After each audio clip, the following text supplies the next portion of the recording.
Chapter 7 will be discussing investments and the income related to them. We're only going to be dealing with 3 of the learning objectives, so we're going to explain how interest income and dividend income are taxed, compute the tax consequences associated with capital gains and losses, and then calculate the deduction for portfolio investment related expenses, including investment expenses and investment interest expense. So when it comes to investments, people generally invest because they want a certain rate of return on their investment. But what they have to remember is there is a before-tax rate of return and an after-tax rate of return. So what this is saying is, let's say you have your savings account and you want a 10% return. Well, if it says right now your savings account will earn 10%, that is your before-tax rate of return. What you have to factor in is the actual money you would receive after tax to determine what your after-tax rate of return would be. And that is all dependent on when your investment income is taxed and the rate at which the income is taxed, because some investment income is taxed at different tax rates. When it comes to investments, we have portfolio income, which we're focused on in this chapter's Learning Objectives 1.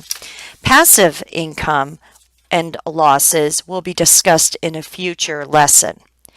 Portfolio income and losses are related to investments in stocks and bonds, savings accounts, certificates of deposits, etc. So that's what our focus is on. Interest and dividends are usually taxable when we receive the income.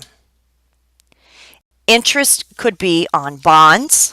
So we have 2 different kinds, and you're going to have to jot some notes down as we're going here. We generally have corporate bonds and Treasury bonds. Certificates of deposits, which are amounts we put into the bank and have it restricted for a certain time period. If you leave the money in for that time period, you get the interest. If you take it out early, you're usually forfeit and penalized the interest. And savings accounts. So these are your normal investment vehicles for earning interest. Ordinary income taxed at ordinary rates. All interest is taxed at ordinary rates. Unless it's municipal bond interest, then it's not taxed at all. And we've already talked about that.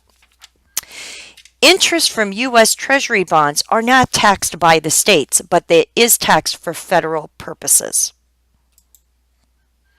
Dividends are earned on stock, and these are typically taxed at lower tax rates, and we'll talk about that a little later.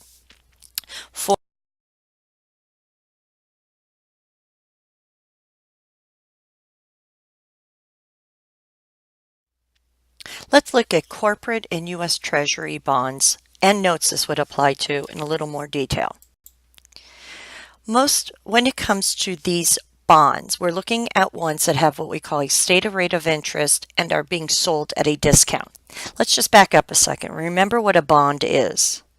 A bond is a certificate, a contract between a bondholder and the corporation or the United States government. Essentially, the corporation or the United States government is borrowing money from the bondholder. So when the bondholder gives money to the corporation or the U.S. Treasury Department, they are loaning that entity money. The corporation or the U.S. Treasury Department promise 2 things to the bondholder. They promise to pay them interest normally at a stated rate of interest. So this is on the bond certificate. They also promise to pay them back a face value, which is also on the bond certificate. So that's all it is. So we're looking at this from the side of the bondholder. So let's look at an example. Let's say the taxpayer purchases bonds from Corporation A. The bond has a face value of $1,000. So that's what the bondholder is going to receive at the end. They're also going to receive 10% of $1,000 each year. I don't have it in here, but you could add it in for 5 years. For 5 years. They purchased it for $980. So there's two distinct components when it comes to interest income here. The first is the direct component. The money the bondholder will receive, this taxpayer. They're going to receive 10% in year one on $1,000, and that's for a full year. So they definitely have interest income of $100. The other component is indirect.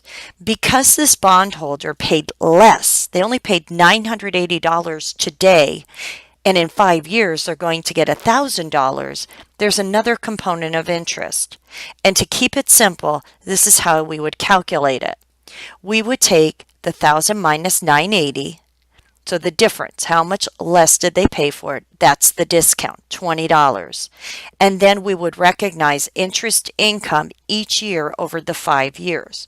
So take that $20 in total divided by 5. So not only will they show the $100 of interest that they actually received in cash, but also the $4 that they indirectly received by paying less now and getting more later when the bond matures. So the total interest income would be $104. Now, it's very important to point out that this is when a bond is sold for the first time in the primary market. As you can see there, the taxpayer purchases it directly from the corporation. The book identifies between primary and secondary. That $4 is called original issue discount. And they discuss it in your book, original issue discount, but it is interest income to the taxpayer. Another way a corporation could sell a bond, this is more on the corporate side rather than the government side, is a zero coupon. What it essentially is saying is that they do not promise to pay interest over the life of the bond. So a lot of people say it's a no interest bond, but that's not true. Take a look at this example.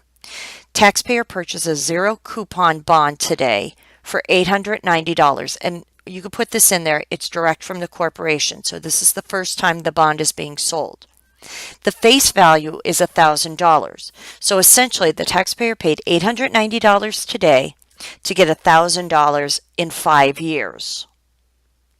It's kind of like buying it at a discount, right? That discount is really considered interest income, and it would be recognized over the life of not the bond, the bond. As you can see, I added these little PowerPoints in here. So it's $1,000 face value minus the purchase price. The difference is $110. So really, they are receiving $110 in interest income because they didn't pay the full price. But instead of recognizing it all in 1 year, they amortize it or recognize it over 5 years, the life of the bond. So they'll include $22 of interest income each year. So that's what they're discussing on the beginning of the chapter. It's my page 7.2 through 7.4. Before I go to dividends, there's another concept they talk about, which is U.S. savings bonds. U.S. savings bonds, you generally purchase it at one price, say $25. You buy a $50 bond for $25 today. And I think it's usually about 10 years they mature. So you can then cash it in for the face value, which would be $50. Well, the difference between the $50 that you cash it in for and the $25 that it was originally purchased for is the interest income. So we don't look at it as a gain. We look at it as the interest income on the bond, and that's where it would be reported. Some people can choose instead to figure out how much interest is being earned on that bond as it's being earned, and they could show it each year in their tax return instead of waiting until the end. And that's what they discuss on 7.4. So I suggest you go through the interest income example that's provided before dividends really thoroughly to really get a good feel for that. The next major area is dividends. Qualified dividends are dividends paid by domestic companies or foreign corporations that are held for a certain period of time. In your book on page 7-6, they talk about this. So before we go into this knee deep, dividends are payments of profits made from the corporation to the shareholders. all dividends are first considered ordinary, so they'll be taxed. But certain dividends, if they meet these qualifications, they're from domestic or certain foreign corporations, and they're held by a length of time by the taxpayer, then they will be considered qualified dividends. Now, what's the certain period of time? They are that the owner owns them more than 60 days during the 121-day period that begins 60 days before the ex-dividend date and 60 days after the ex-dividend date. Well, what's the ex-dividend date? The first day on which the purchaser of the stock would not be entitled to receive a dividend. Okay, so the purchaser of the stock would not be entitled to a dividend the day before the date of record.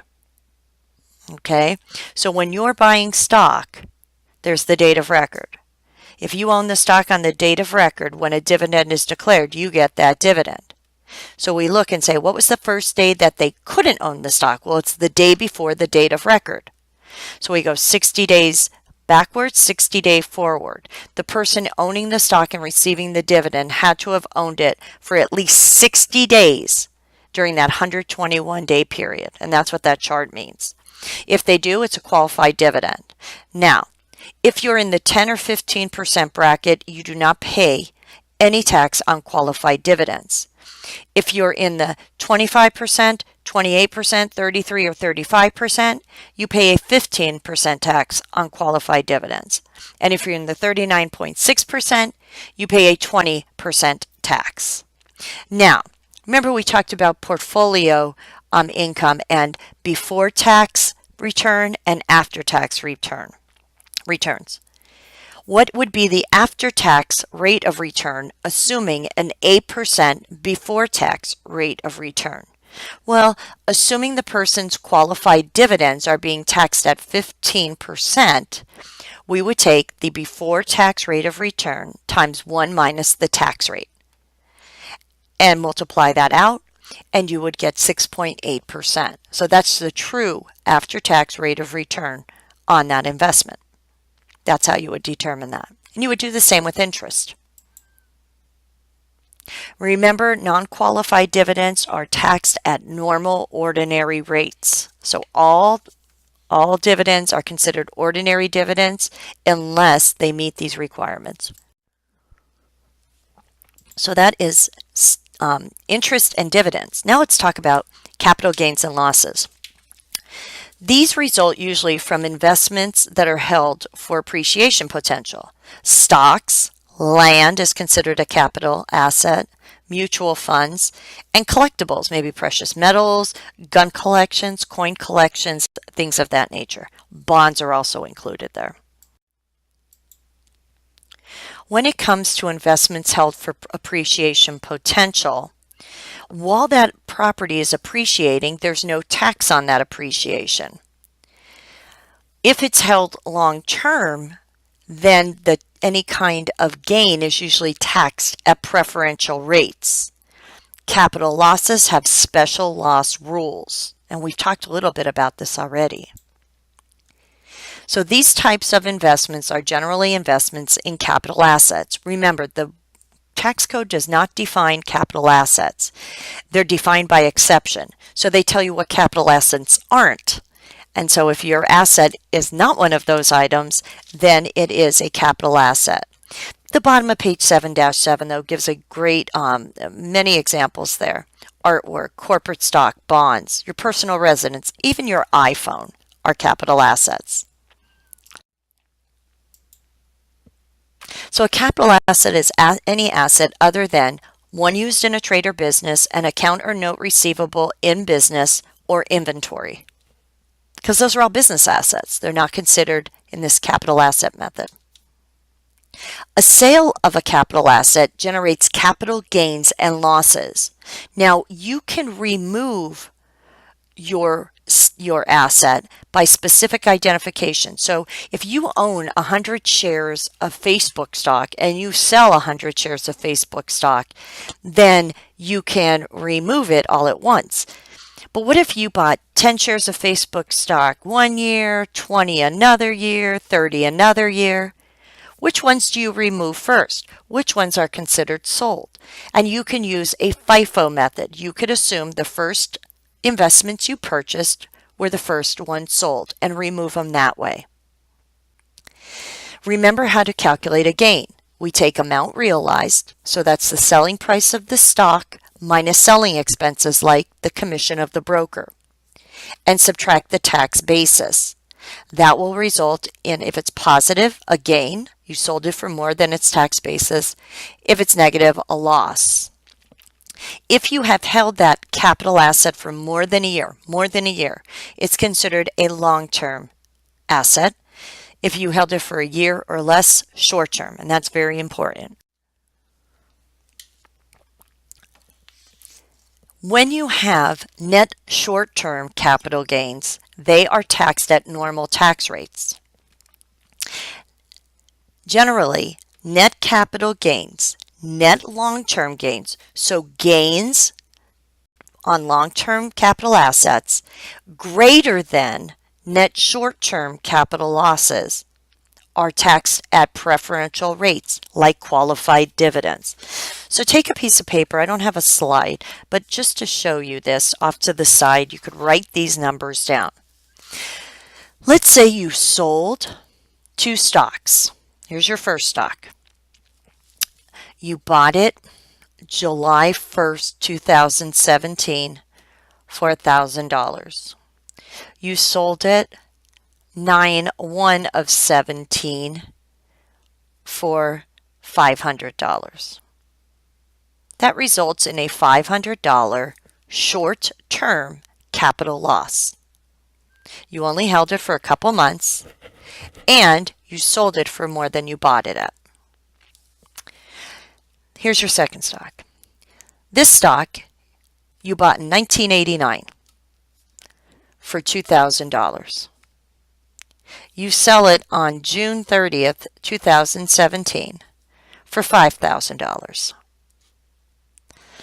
Subtract the $2,000 from the $5,000, you have a $3,000 long-term capital gain.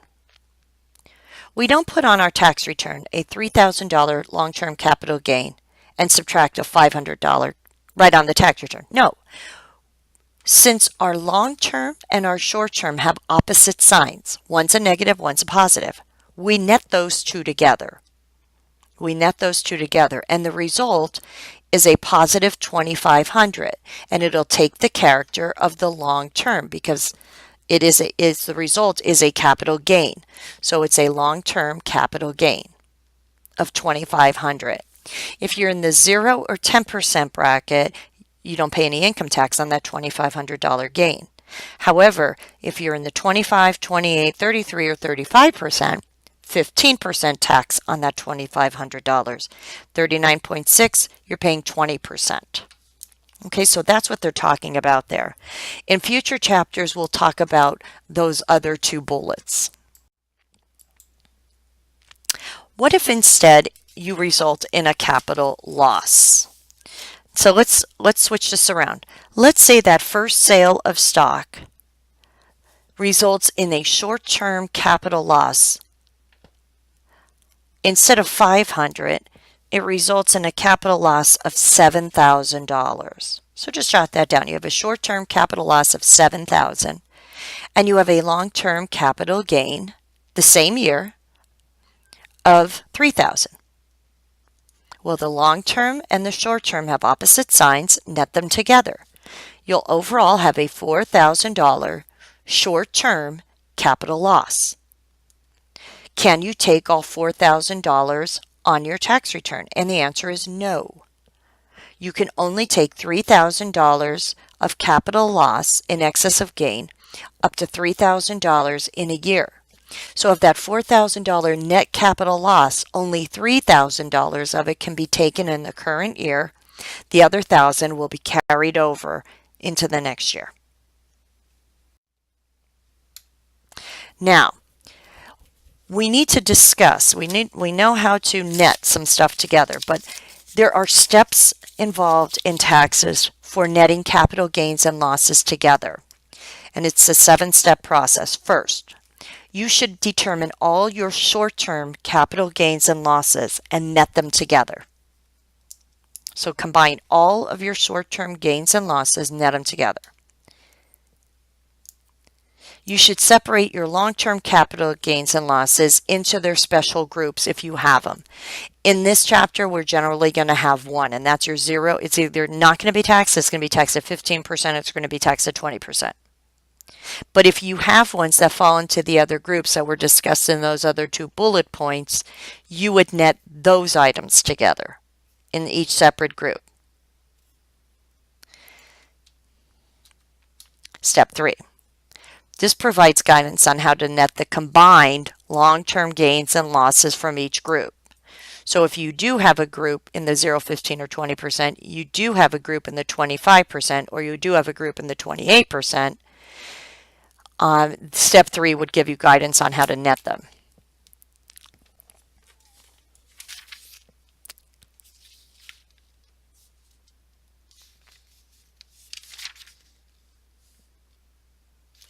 And this is on page 7-13. Let's look at it.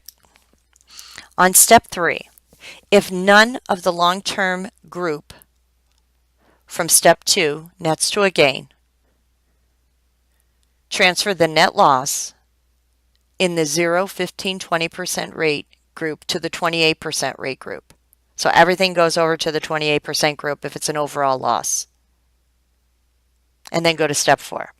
If none of the long-term rate groups from step 2 nets to a loss, go to step 6. Excellent. So it's only if you're coming up with losses. Combine net gains and losses in long-term rate groups. So first, if step 2 results in net losses in both the 28 and that normal percent rate group, combine the net losses and apply them to offset gains in the 25% rate group. You can see this gets very, very technical. Okay, so read through those, and if you have any questions, make sure you ask. Generally, what we're worried about is that 0, 15, or 20% group. They're either going to have 0 tax, they're going to have 15%, or they're going to have 20% tax, because that's what most sale of capital assets will result in. That 28% group is for very specialized sales. And just so you're familiar with it, they're gains from 2 types of capital assets: works of art, any rug or antique, metal or gem, stamp or coin, any alcoholic beverage or similar item held for more than a year, or qualified small business stock held more than 5 years. Very specialized assets there. The 25% group is a very specialized group as well. It's when you sell real estate and you're allowed to tax the gain at 25%. And like I said, we'll talk about that in a future chapter. So they're specialized sales on special capital assets, and that's what sets them apart. And you really just have to read through on how to, when you have long-term capital gains and losses in separate groups, because of the type of long-term capital asset is, very specialized way to net gains and losses among the categories. Let's go to step 4. If there is no short-term capital gain or loss from step 1, the netting process is complete. Apply the net capital loss deduction as described up to $3,000. If the step 1 is a net short-term loss and the result for step 3 is a long-term capital loss, you are done. You don't net the losses together because they're both losses. Remember, before when I was netting groups, the long-term and short-term together, I was saying they had opposite signs. Their net result was opposite. That's not the case here. Short-term loss, long-term loss, they are 2 separate losses. If step 1 produces a net short-term capital gain and step 3 produces a net long-term capital loss, now net those together because they have opposite signs. If the outcome is a net loss, you're done. Deduct up to $3,000 of it. If it's a gain, the net gain is treated the same as net short-term capital gain and is taxed at ordinary rates. So when your capital gain is more, if your short-term capital gain is more than your your long-term capital loss, then when you net it together, you're still going to have a gain and has a short-term character because that was the original gains character.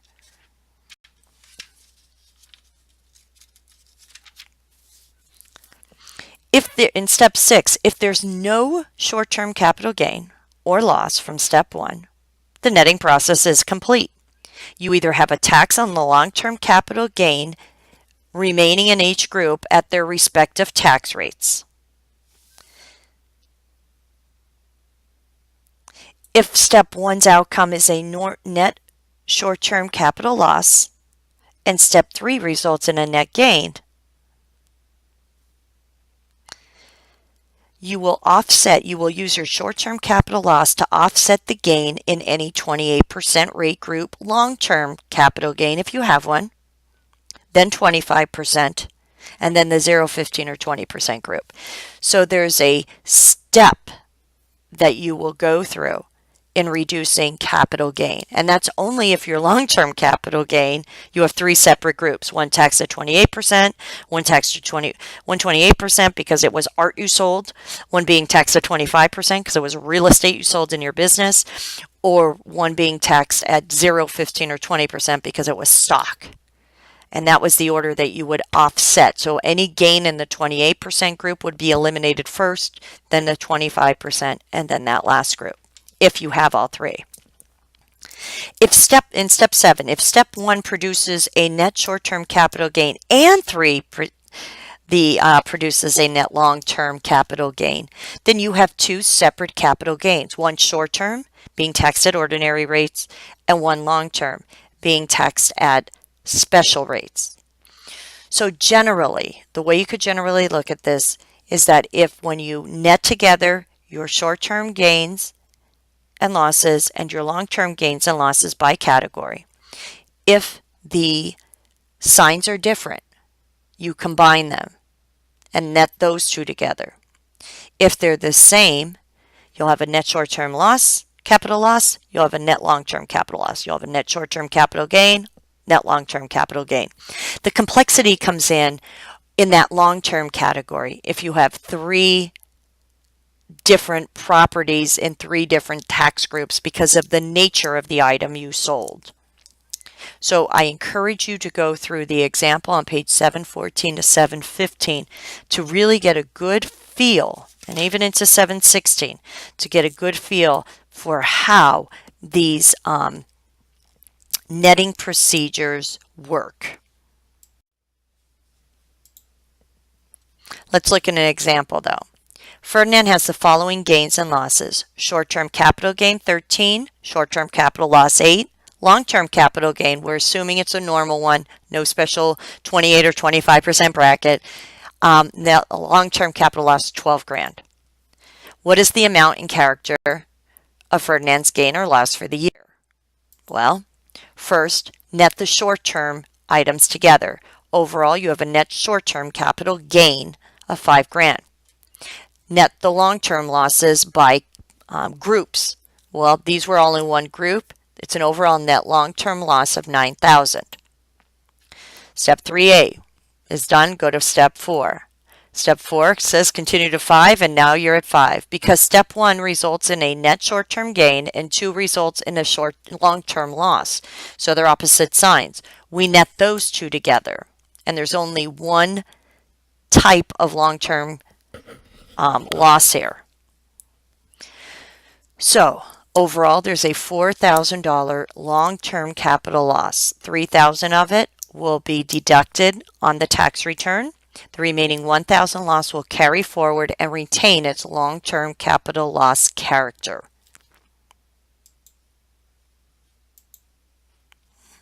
Okay, that is my... Okay, limitations on capital losses. There are special rules that apply to the sale of personal use assets, so not investments. Gains are taxable as capital gains. Losses are not deductible. So if you sell your car Cars usually go down in value over time. So if you buy your car for $30,000 and sell it 5 years later for 10, you have a loss. And this is a capital loss, but because it's from a personal asset, not an investment asset, it is not deductible. What if, however, you had a car that increased in value over the time? You bought it for 30 and were able to sell it for 35,000. You have a $5,000 capital gain. And guess what? Even though it's a personal asset, you got to show that gain on your tax return. Capital losses from the sales to what are considered related parties are not deducted in the year of sale. However, the related party may be able to eventually deduct that loss on a subsequent sale of the property. Quick example here. Mom purchases stock for $1,000. A few years later, she sells it to son for $300. Mom has a $700 capital loss. But because she sold it to a person who is considered a related party, her son, can't get more related than that, right? She cannot take that loss on the tax return because it doesn't look like it's a true fair value event. Okay? It kind of just sits out and hangs out, on the side. When son sells the stock to stranger, okay, let's say he sells it for $2,000. So his selling price is $2,000. He purchased it for $300. So he has a $1,700 gain. However, he is also allowed to deduct that $700 loss that mom was never able to take on that stock. So it's the related party that can use that loss if the gain is enough to cover it. If son subsequently sells that stock for $100, okay, he will have a loss, but he won't be able to deduct that additional amount because it would offset any gain. That $700 loss that was never allowed would be allowed to be offset any gain son has on a future sale to a stranger. So related party losses. Now what if mom sold the stock to son instead of $300, she charged him $1,300? She has a gain. Okay, so this is only applying to losses to related parties because those are generally people you won't sell it to at its true price.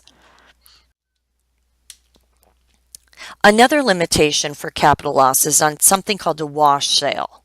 A wash sale rule disallows the taxpayer to take the loss on stock sold if the taxpayer purchased the same or substantially identical stock within 61-day period centered on the date of the sale. So they look 30 days before the sale and 30 days after the sale. So let's say taxpayer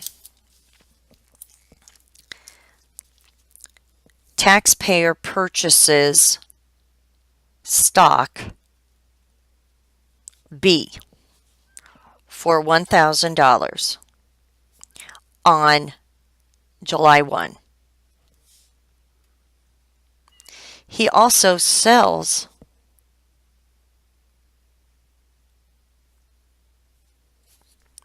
stock BA, which is similar to B. It's almost the same thing, that he has owned for 3 years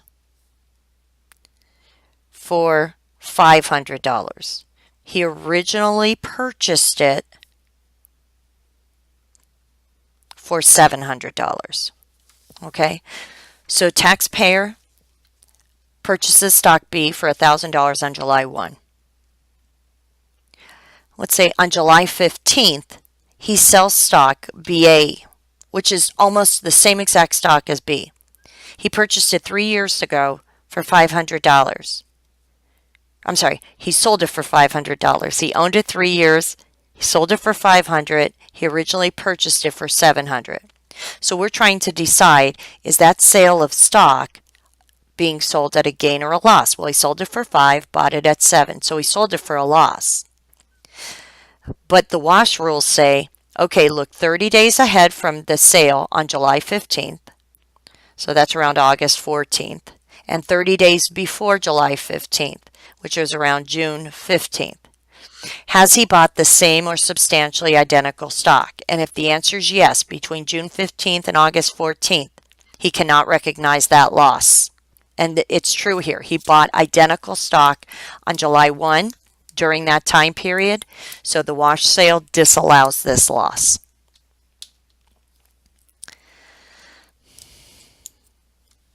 And that's why they do it. Kim owns 10 shares of Tower with a basis of $40. On December 5th, she acquires 10 more shares for $30. December 31st of year 1, she sells her original 10 shares for $30 a share. Very similar to what we just looked at. What is her loss? What is the basis in her stock? And we didn't talk about that. So Kim purchased Tower stock within 30 days of the date she sold the Tower stock at a loss. So the wash sale provision won't allow her $100 loss from the sale. Instead, her basis in the shares she had bought, remember she bought 10 shares on December 5th for $30 a share, we'll add that loss to the $300. So instead of taking a loss, we'll just say she paid more for that stock that she had bought that disallowed the loss for a future sale. If Kim had purchased the stock November 30th or earlier, or if she purchased the stock January 31st of year 2, she would have been able to deduct that entire $100 loss. It's just because of the time period, 30 days before and 30 days after, she was still doing transactions with that stock, disallowed it. So there's some tax planning strategies we try to tell our clients. Hold capital assets for more than a year if you could. So because they're taxed at better rates, there's $3,000 of offset against ordinary income. So wait and make strategic decisions when selling stocks at a loss.